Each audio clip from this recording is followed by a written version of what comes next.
Now, the number one reason why my asparagus is way better than your test rig is because I am actually going to use the asparagus. That's probably the number one reason why it's way better than your chest rig. And the second biggest reason why my asparagus is way better than your chest rig is that if there is some kind of calamity or SHTF, there's a way better chance, way better, that I'm going to actually need the asparagus.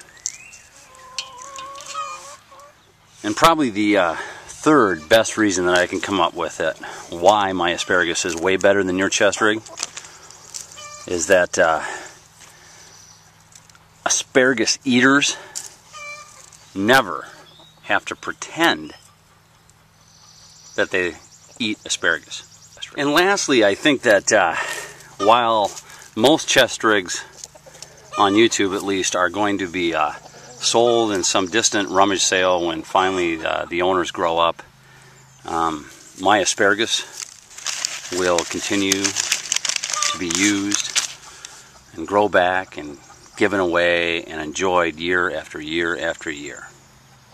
And that is basically, in a nutshell, why my asparagus is way better than your chest rig. Probably one of the main points that separate prepping from everything else is its pursuit of self-sufficiency and food growth, growing your own food. Preserving and growing your own food and the practice of it is really what separates preppers out from, let's say, survivalism. You know, it's not about surviving, it's about prevailing. It's about living a higher quality life. It's the pursuit of that self-sufficiency. And although I do believe in the survival triangle, I still have that video up and stand behind it.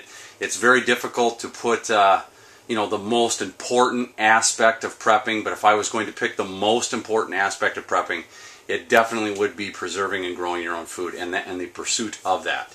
The skills that you need to acquire to do that. It is definitely, if I can't say it's the most important, you know, out of those three, I would say it is definitely the cornerstone of prepping. Contrary to the popular myth, you don't need a lot of space to grow a lot of food. This has been proven time and time again. I've put up several videos showing these examples. You know, from Detroit to Milwaukee, you know, they have proven they can grow tons, literally tons, millions of tons of food. The DuVrays out in California on, I think it's 1/5 of an acre, have started a whole family business growing food inside of a city. You know, you're going to need different skills, whether you're in the country or whether you're prepping in the city. But the point is, you have to learn those skills. You have to figure out the needs for where you are. And that's the difference. It's not, if you have a little bit of land, you got to figure out different things. If you have a lot of land, you're going to, you know, figure out different methods. The project I'm going to show you here today, I think can fit in a lot of, you know, whether you're living in the country or whether you're living in the city. It's a great little project. It fills a niche for my needs and what I want. I can't lay claim to this. This isn't my invention.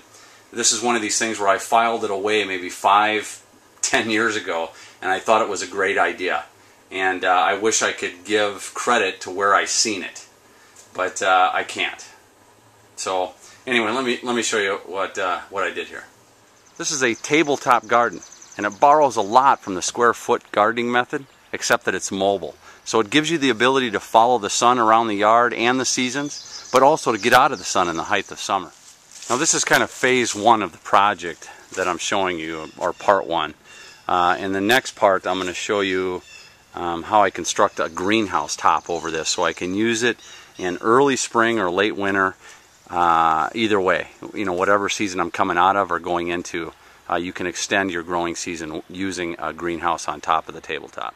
So in the following vid, I'll just show you how I constructed this. It was a pretty cool family project, and get the kids in on this, and we'll show you what we planted, which is mainly greens and salad vining plants like cucumbers. It's just another option for us to bring in healthy, nutritious food into the house.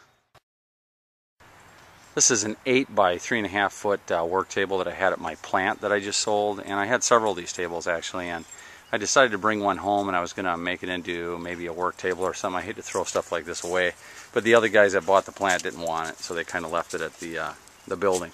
Anyway, I'm going to turn this into my mobile salad bar. First thing I'm going to do is take off the bottom section of these legs and then make a mount system.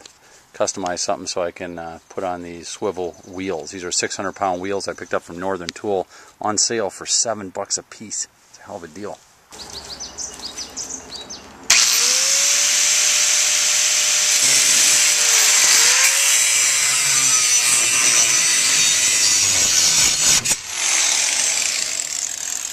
Okay, I've got these cut off. Now I'm mocking up how I'm going to mount that board to put these swivels on.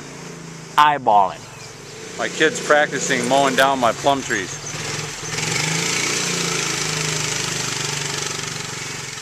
Alright, that was pretty straightforward. I just bolted everything down and secured it, and now my table is mobile. So I still have some scrap plywood left over from that floor I salvaged. I'm going to finish this shelf off in here so I can put like potting plants or watering cans underneath there as well.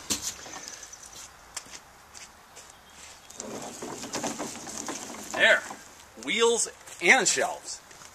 I bought a big roll of plastic that I use for tent footprints, and I cut one out that'll cover the top of this table.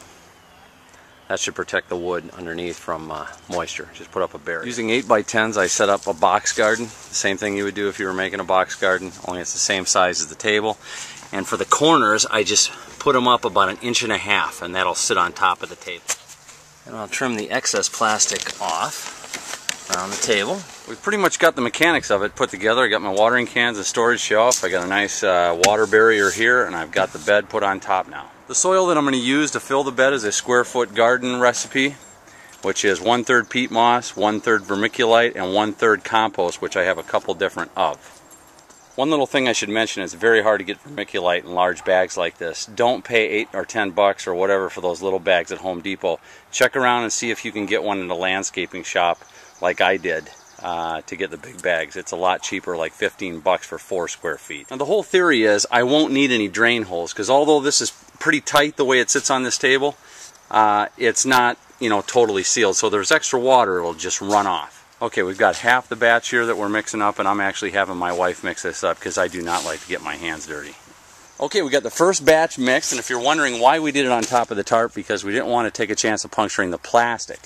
It makes it a little easier. So we'll dump this first, and then we'll start on the second batch. There's the bed filled and completed. I've employed some help here, and we're just kind of spreading the seeds in their area, and we're going to let them come up in clumps. We're mainly just making this greens and salad. I'm going to plant a few cucumbers in here and radishes, but mostly lettuce and greens. No beets. You can find some peppers or cucumber. We could throw some more in. We're just going to pack this thing.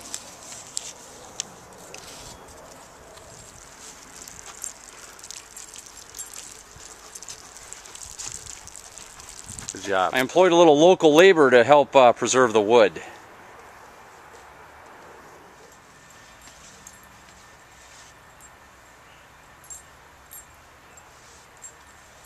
Well, the paint job was decent, but it's pretty messy. I don't think these guys were necessarily union card-carrying members, but they were cheap. Now, even though this is mobile, so I can follow the sun around or move it around, you know, even depending upon the seasons, or even take it out of the sun, this is the primary spot it's going to be sitting. So I use some patio blocks to level it off, and also to stop it from sinking into the ground, you know, day after day and after rainstorms. I think you can take this as a last note, to use it as a telltale sign that you are a prepper. As if you do not use your property just to grow lawn. That's not your primary use of your property. It's to grow healthy, nutritious food.